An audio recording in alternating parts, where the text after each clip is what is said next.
एक बारी हो रहेगी फिर। हम लोग करने जा रहे हैं गेम नंबर 2 अपनी। तो आप लोगों ने हमें कमेंट बॉक्स में जरूर बताना है कि गेम हमारी कैसी लगी। तो गेम करते हैं शुरू। गेम कुछ यूँ है कि आज हमारे पास हैं कुछ समोसे और हम लोग करने जा रहे हैं बोतल को फ्लिप।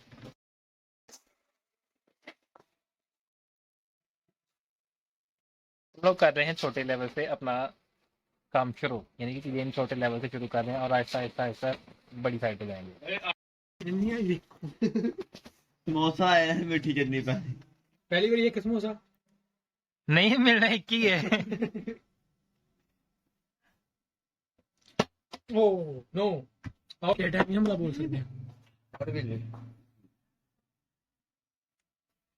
ओह माय गॉड,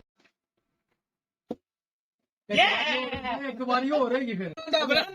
नहीं नहीं मैं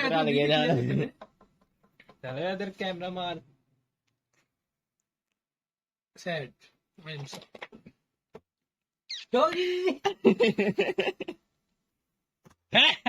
चलो इससे आओ। अरे बाकी साडी किस्मत नहीं है ना, मैं सारे उधर नहीं खाने ने। हाँ जी बंदे। ओह वल्ला वल्ला, बिस्मिल्लाह। ये देखो।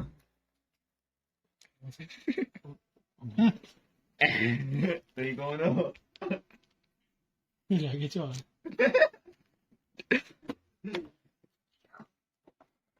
अपनी किस्मत है तो नहीं है।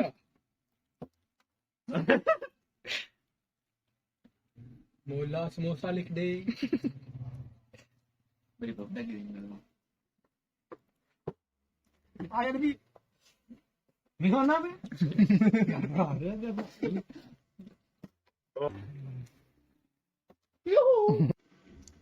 मेरी गाड़ी है ना, मैं बाहर बहुत अगले तू आंखों तेरी गाड़ी नहीं। चलो यार एक मिनट हो जा यार वो बाहर ले की जाएगी ना। तेरी गाड़ी आ सर्दी तेरी भी तेरा 17 मरे रहा है। मैं नहीं करना। Very good.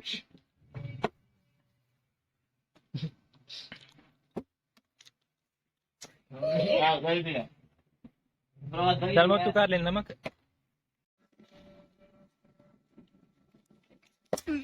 Very good.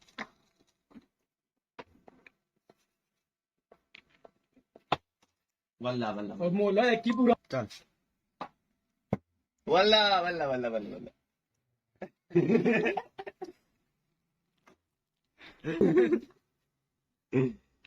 एला की फ्राई ओए कोई नहीं तेरी माटी है। दूसरा खाना चलो ਹੁਣ प्ले कर। यार है कि गेम करनी है गेम। आज जेरे मंगने नहीं सी मां से। चल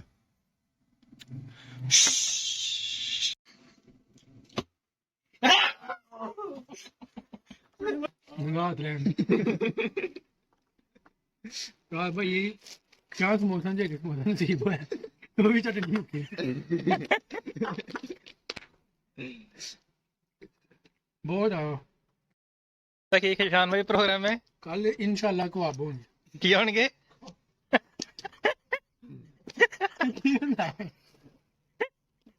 अच्छा की होंगे दस देना एक दफा फिर। वाह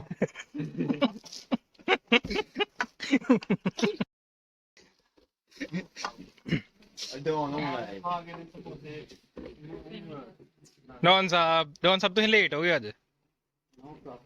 खाना खोला है मैं बताता है किया।